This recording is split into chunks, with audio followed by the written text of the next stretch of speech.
नमस्ते, मैं हूं रंजीत झा और आप देख रहे हैं ट्रस्ट न्यूज़। हमारे साथ हैं ट्रस्ट न्यूज़ के संपादक हेमंत कुमार। सर, आपका बहुत बहुत स्वागत है चैनल पर। धन्यवाद।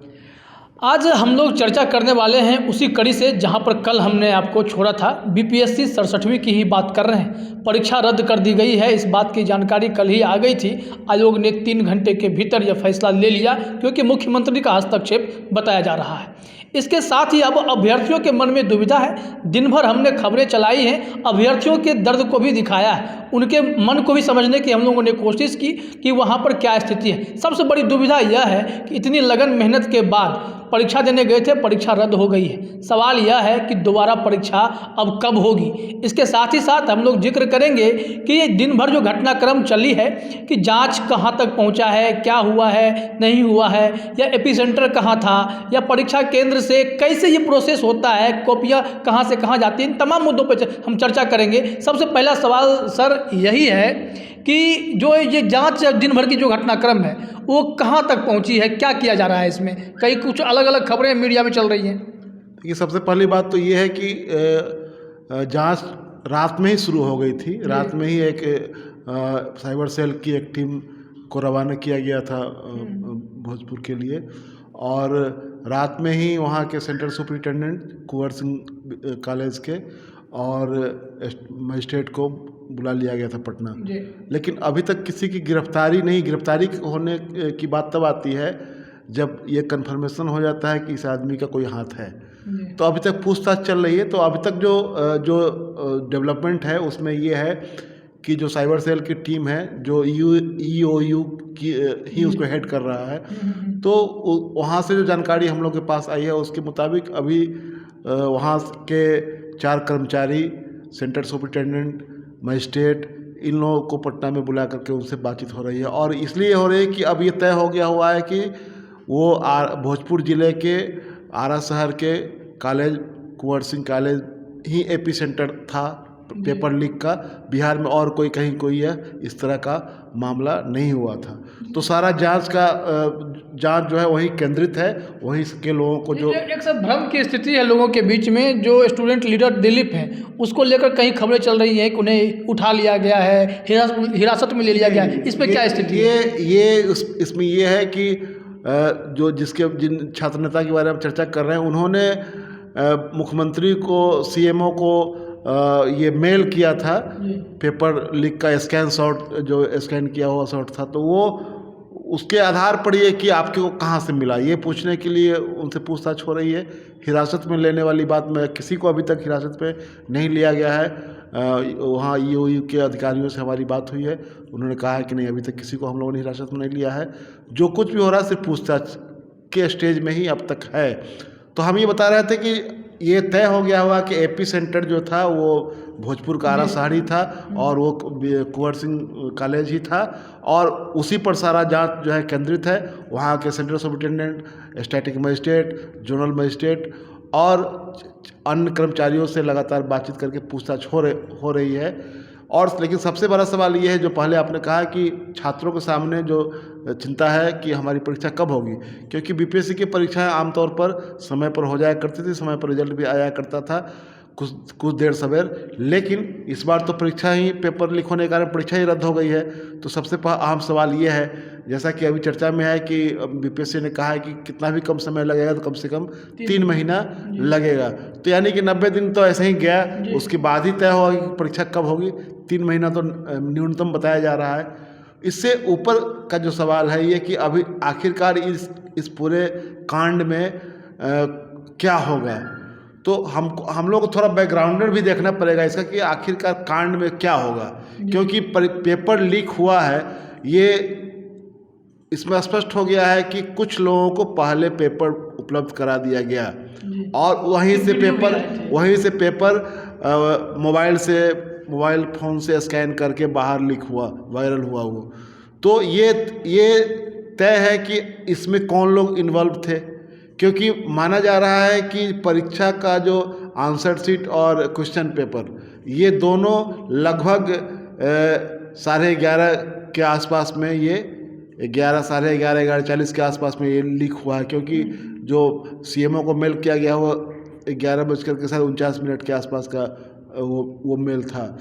तो वहाँ जो कुछ वहाँ हुआ है उससे ये स्पष्ट है कि जो जहाँ से जिला कोषागार से जो क्वेश्चन पेपर और आंसर शीट निकला वो समय पर वहाँ पहुँचा सेंटर पर, और सेंटर पर पहुँचने के बाद वो बांटने की जिम्मेवारी सेंटर सुपरिटेंडेंट की होती है, जो अपने इन्विजिलेटर से बंटवाते हैं।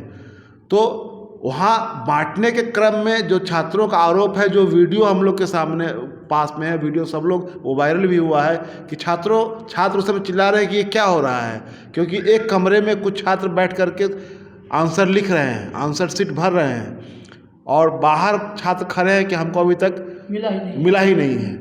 तो ये तो तय है कि वहाँ ये गड़बड़ी सामने आ गई कि कुछ लोगों को पहले मिल गया।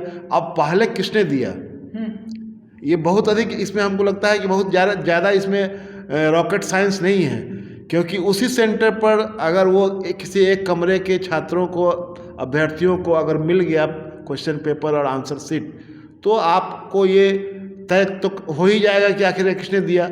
सेंटर सुपरिटेंडेंट के हाथ में क्वेश्चन पेपर चला गया होगा, तभी वह बटा होगा। बांटने में किसने लापरवाही की, पहले किसी को कमरे में बिठा करके, चाहे जिस कमरे में पहले से बच्चे बैठे हुए थे उनको दे दिया गया, बाकी लोगों को छोड़ दिया गया, जिसको लेकर के हंगामा हुआ वहाँ पर। वो वीडियो तो सबके सामने है। तो हम एक दो जानकारी के लिए मैं बताना चाहता हूँ कि जो सिस्टम है कि जो बीपीएससी का जो एग्ज़ाम होता है, तो उसका जो क्वेश्चन पेपर और आंसर शीट छप करके आता है, वो सबसे पहले बीपीएससी के स्ट्रांग रूम में पटना में रखा जाता है, और यहाँ से जिलों को हो जाता है, और प्रत्येक जिला अपने यहाँ से एक मजिस्ट्रेट नियुक्त करता है, जिसका काम होता है कि वो यहाँ से रिसीव करके अपने ज़िले में ले जाएगा, और फिर जब परीक्षा संपन्न हो जाएगी तो सारा चीज़ उसी तरह उल्टे पांव फिर लौटा करके बीपीएससी को देता है। तो इस प्रोसेस में जो यहाँ से क्वेश्चन पेपर और आंसर शीट जाता है, वो संबंधित जिले के ट्रेजरी में उसको रखा जाता है। जो ट्रेजरी का जो स्ट्रांग रूम होता है, जिला कोषागार जिसको कहते हैं, वहाँ रखा जाता है, और परीक्षा से पहले आधे घंटे पहले वो प्रत्येक सेंटर के से जुड़े हुए जोनल मजिस्ट्रेट के हाथ में जाता है, और उसको लेकर के वो वहाँ सेंटर पर जाकर के रिसीव कराते हैं, और उसके बाद तो बढ़ता है। इस पूरी प्रक्रिया, जैसे कि आरा का अगर उदाहरण लिया जाए तो आरा में 32 परीक्षा केंद्र थे, जिसके लिए 16 मजिस्ट्रेट जोनल मजिस्ट्रेट बनाए गए थे, यानी कि एक के ऊपर 2 सेंटर की जिम्मेवारी थी। वो सब लोग लेकर के अपने अपने सेंटर पर जाकर के पहुँचाए, और वहाँ सेंटर सुपरिटेंडेंट की जिम्मेवारी थी कि वो प्रश्न पत्र और उत्तर पत्रक जो है बच्चों के बीच में बांटे। तो यह प्रक्रिया तो वहाँ हुई, क्योंकि क्वेश्चन पेपर वहाँ पहुँच गया समय, और वो समय भी दिख रहा है कि कितने बजे वहाँ पर गया है। छात्र जो हंगामा कर रहे हैं उससे ये पता चल रहा है कि वहाँ एक खास कमरे में बैठे हुए छात्रों को वो मिल गया क्वेश्चन पेपर और आंसर शीट, जिसको लेकर के वहाँ पर हंगामा हो रहा था। तो ये अब ये है कि इसमें अब तय होना है कि इसमें किस लेवल पर किसने ये लापरवाही बरती। एक बात और मैं बताना चाहता हूँ, और दर्शकों को भी इस बात की जानकारी देना चाहता हूँ कि बीपीएससी ने परीक्षा से 3 दिन पहले एक पत्र जारी किया, जिसमें यह अपने निर्णय को उसने पलटा, और जिसमें यह छूट दी गई कि जो निजी संस्थान में जो सेंटर बनाए गए हैं, उन सेंटर पर जो इन्विजिलेटर जो रहेंगे, यानी कि परीक्षा केंद्र के भीतर जो निगरानी करेंगे, वीक्षक का काम जो करते हैं, वो उस कॉलेज के स्टाफ को भी बनाया जा सकता है। पहले ये तय था कि नहीं, निजी संस्थानों में सेंटर अगर बनेगा तो उसके स्टाफ को इन्वॉल्व नहीं करना है, लेकिन कारण बताया गया है जो चिट्ठी में लिखा हुआ है कि सरकारी संस्थानों के पास स्टाफ की कमी की वजह से निजी संस्थानों के स्टाफ को परीक्षा की ड्यूटी में लगाया जाएगा। तो एक ये हुआ कि एक तरह से आपने रिलैक्स किया, क्योंकि निजी संस्थान के जो स्टाफ है वो बहुत अकाउंटेबल नहीं माने जाते हैं, क्योंकि वो सरकार के नियंत्रण में सीधे तो है नहीं। तो एक छूट तो यहाँ, एक तो चूक यहाँ पर हुई है। यह निर्णय भले ही उसके कारण ये पहले गिना दिया गया था कि हम स्टाफ की कमी है, इस वजह से लगाया जा रहा है। तो जो कॉलेज है जहाँ हुआ है वह निजी क्षेत्र का ही कॉलेज है, वो सरकारी कॉलेज नहीं है। और उस कॉलेज के बारे में जो हमारी जानकारी है कि जो वहाँ बरहारा की पहले विधायक हुआ करती थी आशा सिंह, और उनके पति सुरेंद्र सिंह, तो इन लोगों के ही संस्थापकों में इन लोगों का ही नाम है। तो कॉलेज निजी क्षेत्र का ही कॉलेज है, तो ये तो स्पष्ट हो गया कि वह सरकार के नियंत्रण वाला कॉलेज नहीं है। तो अगर वो सरकार की नियंत्रण वाला कॉलेज नहीं है तो बीपीएससी ने ये निर्णय लिया था कि निजी क्षेत्र के जो स्टाफ होंगे निजी क्षेत्र के संस्थानों के, उनको हम इन्वॉल्व करेंगे। तो खैर आपने किया, तो एक खामियाजा सामने ये भी दिख रहा है कि उस कॉलेज में जो निजी क्षेत्र का है और वहाँ इस तरह गड़बड़ी हुई है। सेंटर सुपरिटेंडेंट भी जो प्रिंसिपल हैं वहाँ वही थे। तो एक ये अब तय हो गया है कि आपको जिम्मेवारी तय करनी है कि कहाँ किस लेवल पर ये लैप्सेज हुआ है। तो क्या ये अगर देखा जाए, जो पूरे घटनाक्रम को भी आप जिक्र कर रहे थे कि कॉलेज के दरमियान या कहाँ से क्या होता है, तो क्या इसमें आप ये मान के चलते हैं कि वो कॉलेज कैंपस के बीच का ही मामला है या आयोग के अंदर भी कोई हो सकता है? जिस तरह बीएसएससी में मामला आया था 2017 में, चेयरमैन तक बात पहुंच गई और चेयरमैन को उठाकर जेल में डालना पड़ गया था। क्या आप इस परिदृश्य में चीज़ों को देख रहे हैं क्या? नहीं, इसमें एक चीज़ स्पष्ट है कि इसमें कोई उस तरह का लिंक नहीं पता चल रहा है, लेकिन ये है कि पहला तो तय ये करना पड़ेगा कि उस पर्टिकुलर कॉलेज के कैंपस में ये घटना हुई है, तो उसमें वहाँ जो लोग ऑन ड्यूटी थे उसमें से किसने ऐसा किया, वो क्योंकि सेंट्रल सुपरिटेंडेंट ने जो जिनको क्वेश्चन पेपर और आंसर शीट दिया होगा बांटने के लिए, वो तो उनको जानते होंगे जी। तो किसने वो बांटा वहाँ पर उस कमरे में जिसमें जो पहले ही लोगों को मिल गया, बाकी बच्चों को नहीं मिला? ये शिकायतें बहुत सेंटर से आई, मतलब कि यहाँ का चलिए वीडियो वायरल हो गया, बहुत सारे ऐसे संस्थान थे। जैसे मैंने कल भी एक उदाहरण दिया कि एक लड़की ने बताया कि उसके यहाँ भी यही केस हुआ कि 12:10 में अगर उसे क्वेश्चन देना था या बनाने के लिए कहना था तो करते करते 12:30 हो गया था। नहीं, उसमें टाइमिंग के बारे में मैं बता दूं कि उसमें जो टाइमिंग दिया गया है कि 11:30 बजे एंट्री करानी थी, जो अभ्यर्थी थे उनकी 11:30 बजे एंट्री करानी थी और 11:45 में उनको पहले आंसर शीट मिलता है। आंसर शीट में नाम भरना होता है और उस 11:45 में आंसर शीट मिलना था और उसके 10 मिनट बाद यानी कि 11:55 में आपको क्वेश्चन पेपर आपके हाथ में आना था और उसके बाद घंटी बजनी थी, जिसके बाद ये 12 बजे स्टार्ट की घंटी बजनी थी। जो स्टेबल रहता है, हाँ बिल्कुल, हाँ 12 बजे स्टार्ट की घंटी बजनी थी और उसके बाद आपको स्टार्ट हो जाना था। टाइमिंग तो यही था। हाँ। और उसके बाद 2 बजे ख़त्म होनी थी परीक्षा, उसके 5 मिनट पहले 2 बजे यानी कि 1:55 पर एक वार्निंग की घंटी बजनी थी, यानी कि आपकी परीक्षा अब 5 मिनट शेष रह गई है, आप अपना सब कुछ चेक कर लीजिए और 5 मिनट पूरा होते होते सबसे समेट लिया। टाइमिंग यही था, टाइमिंग यही फिक्स था, इसको फॉलो नहीं किया गया। हाँ, इसको जैसे आप कह रहे हैं कि बहुत जगह से शिकायतें आ रही है और ये भी कह रहे हैं कि बहुत जगह हंगामा नहीं हुआ तो ये मामला सामने नहीं आया।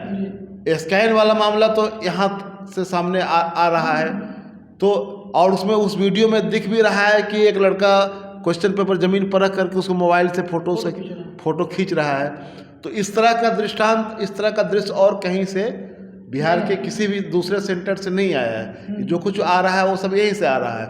तो प्रथम दृष्टया माना जा रहा है कि जो घटनाएं हुई यहीं हुई हैं, भले ही दूसरी जगह लेट सेट हुआ हो। हाँ, ये लेट वाला जो है इसमें एक लिंक ढूंढा जा सकता है कि क्या कोई ऐसा रैकेट काम कर रहा था कि और कुछ नहीं तो कम से कम आपको जिस कमरे में बिठाया गया उस किसी खास कमरे के बच्चों को थोड़ा देर पहले क्वेश्चन पेपर और आंसर शीट दे दिया जाए। इस तरह की सेटिंग की बात हो सकती है, इस तरह की सेटिंग की बात हो सकती है। तो यह भी एक जांच का विषय है, लेकिन आज की तारीख में ये सबसे बड़ा सवाल यह है कि जो बीपीएससी की जो परीक्षा है वो जो पहली बार रद्द हुई है इसके इतिहास में, तो ये परीक्षा तो अब तो तय हो गया है कि 3 महीने के बाद ही यह परीक्षा होने वाली है। लेकिन अगर इस मामले में, इस पर्टिकुलर मामले में जिम्मेवारी तय करके अगर कार्रवाई होती है तो निश्चित रूप से यह एक तरह से आगे के लिए एक नज़ीर साबित होगा। और दूसरी बात जो अभी जो पॉलिटिकल जो इस पर बयानबाजी हो रही है, जैसे कि नेता प्रतिपक्ष ने कहा है कि जो बच्चे हैं उनको 5,000 रुपये आप कंपनसेशन दीजिए, ताकि क्योंकि वो परीक्षा उनकी रद्द हो गई है, फिर से परीक्षा देने के लिए उनको जाना पड़ेगा और उनको खर्च लगेगा। एक बात और आ रही है, जैसे कि एक प्रोफेसर शिवचेतन ठाकुर हैं जो बीपीएससी के पूर्व मेंबर हैं और पटना विश्वविद्यालय में वो इंग्लिश के प्राध्यापक हैं, तो उनका कहना है कि सरकार को चाहिए कि प्रत्येक ज़िले में एक कंबाइंड एग्जामिनेशन सेंटर बिल्डिंग बने, 10 मंजिली बिल्डिंग बने, जहाँ की किसी भी तरह की परीक्षा हो तो वहाँ पर ही ऐसी व्यवस्था पटना में शायद की जा रही है किसी जगह पे। मैं सुन रहा था कि रामकृष्ण नगर एरिया में कहीं पे ये व्यवस्था की जा रही है, बहुमंजिला इमारत बनाई जा रही है और जहाँ पे तमाम तरह के परीक्षाओं का ही आयोजन होगा और वैसी व्यवस्था की जा रही है। इसमें बहुत सारे सीट होंगे, मैंने सुना है 10-10 हज़ार तक कैपेसिटी हो सकती है। इस तरह की व्यवस्था की जा रही है, लेकिन ये व्यवस्था हर जिले में करना मेरे ख्याल से न संसाधन की दिक्कत है। संसाधन की दिक्कत है, लेकिन एक बात तो यह है कि जिस तरह से परीक्षार्थियों की संख्या बढ़ रही है तो उसको देखते हुए आपको कुछ न कुछ तो इंतजाम करना पड़ेगा, क्योंकि जो लीक वाला मामला जो सामने आ रहा है अमूमन होता ये है कि ज़्यादातर मामले जो है निजी शिक्षण संस्थानों से ही में घटित होते हैं, क्योंकि वहाँ के जो स्टाफ होते हैं वो अकाउंटेबल नहीं होते हैं। जी। आप पीछे का इतिहास भी देखेंगे तो ये तो आपको तय करना पड़ेगा कि अगर निजी जैसे व्यवस्था ये थी कि निजी शिक्षण संस्थानों में अगर सेंटर रखा जाएगा तो वहाँ के स्टाफ को नहीं लगाना है, लेकिन बीपीएससी ने तो खुद किया है इस बार। उसने अपने उस आदेश को पलटा। 5 तारीख की चिट्ठी है, 5 मई की चिट्ठी, जिसमें सभी जिलों को निर्देश दिया गया कि स्टाफ की कमी के कारण आप निजी क्षेत्र के संस्थानों में अगर सेंटर है तो उस सेंटर के स्टाफ को आप ड्यूटी में लगा लीजिए, यानी कि जहां वो काम कर रहा है वहीं का स्टाफ वही ड्यूटी काम में लगा लिए, तो वहाँ मनमानी की संभावनाएं बढ़ जा सकती है, वहाँ गड़बड़ी की संभावना बढ़ सकती है, क्योंकि मैं बार बार कह रहा हूँ कि वो अकाउंटेबल बहुत नहीं है वो। तो यहाँ हमको लग रहा है कि यहाँ ऐसा हुआ होगा, क्योंकि उन्हीं लोगों को बांटने के लिए सेंटर सुपरिटेंडेंट ने दिया होगा। जी, इसमें अब चलते चलते एक पॉलिटिकल जो सवाल है कि पॉलिटिकल माइलेज लेने की यहाँ पे कोशिश शुरू हो गई है। तेजस्वी यादव ने जो भी बयान दिया या और भी नेताओं का बयान आ रहा है, नीतीश कुमार की छवि को इससे कितना नुकसान पहुँच रहा है अगर इसको देखें जनता के परिप्रेक्ष्य में देखें तो? देखिए, पॉलिटिकल माइलेज जो लोग पॉलिटिक्स में हैं वो अब माइलेज की क्या बात है। कोई अगर कहा निंदा कर रहा है, इस पर सरकार पर हमला कर रहा है, तो सरकार उसको स्पेस तो सरकार नहीं दिया है बोलने के लिए, और कोई ऐसा बात नहीं है कि कोई झूठी बात कही जा रही है। सामने में जो घटना हुई है उसको लेकर कहा जा रहा है। अब ये एक दूसरे को इतिहास गिनाए जाने लगे कि लालू प्रसाद के शासनकाल में जो मेंबर था उनको जेल ही जाना पड़ गया था, कई तरह की बातें थी, तो आरोप प्रत्यारोप का एक खेल शुरू हो गया। बीच में पिछ तो अभ्यर्थी रहेंगे ना। हाँ बिल्कुल, लेकिन इससे ये है कि नीतीश कुमार की छवि को तो डेंट लगा ही है जी। ये आप कह रहे हैं कि विपक्ष आरोप लगा रहा है, लेकिन विपक्ष तो लगाएगा ही, विपक्ष का तो यह काम है। लेकिन यह कहीं ना कहीं से व्यवस्था की कमी के कारण ऐसा हुआ है कि पेपर वहाँ लीक हुआ, बीपीएससी का पेपर पहली बार लीक हो गया।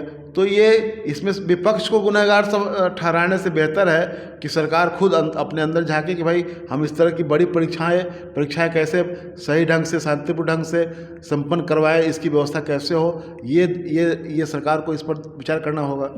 अभ्यर्थियों का शर्ट पैंट खुलवा लेना एक उनका रास्ता दिख गया है, लेकिन सब उतरवा लेना, कान की बाली उतरवा लेना, हेयर बैंड उतरवा लेना, लेकिन शिक्षकों का घड़ी उतरवा लेना, ये सब कुछ तो होता है जी। लेकिन जो दूसरे लेवल पे हो रहा है उसके लिए सरकार क्या कुछ सोच रही है? जो शिक्षक गार्डिंग करेंगे या केंद्राधीक्षक के एंड से कोई भूल हो रही है, चूक हो रही है, या आयोग के अंदर कोई भी फ्रॉड? बिल्कुल, ये सवाल है कि जो लोग इन्विजिलेटर का काम कर रहे हैं, जो सेंटर के भीतर ड्यूटी पर हैं, उनका वो तो कहीं कोई गड़बड़ी नहीं कर रहे हैं, उनकी निगरानी कौन कर रहा है ये अभी तक स्पष्ट नहीं है कि उनके लिए कोई एसओपी तैयार है कि नहीं, स्टैंडर्ड प्रोसीजर कुछ है तैयार है कि नहीं कि हाँ जो लोग ड्यूटी में रहेंगे, क्योंकि बहुत जगह ड्यूटी में जो लोग लगाए जाते हैं उनका स्टैंडर्ड प्रोसीजर तैयार होता है कि क्या क्या आपको करना है और क्या क्या नहीं करना है।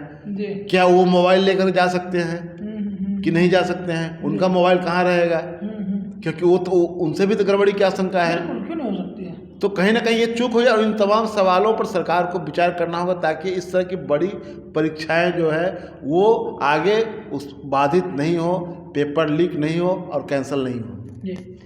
तो अभी आप समझ रहे थे कि बीपीएससी 67वीं की प्रारंभिक परीक्षा के लिए जो प्रश्न पत्र वायरल हो गए उसके बाद जांच चल रही है, इसमें थोड़ा समय लग सकता है, लेकिन जो मन में दुविधा है आप लोगों के मन में, जो 6 लाख परीक्षार्थी हैं कि अब परीक्षा कब होगी, उसमें भी समय लगने वाला है। तो आपको अपनी तैयारी और सुदृढ़ करनी होगी, क्योंकि इसमें घाघ कौन बैठा है, किसने ये करामत की है, उसे भी ढूंढना है। सब कुछ चल रहा है, इंतज़ार कीजिएगा, कुछ ना कुछ सामने ज़रूर आएगा, लेकिन अपनी पढ़ाई नहीं छोड़िएगा, लगे रहिएगा। फिलहाल इस चर्चा में इतना ही। आप सभी का बहुत बहुत धन्यवाद। धन्यवाद।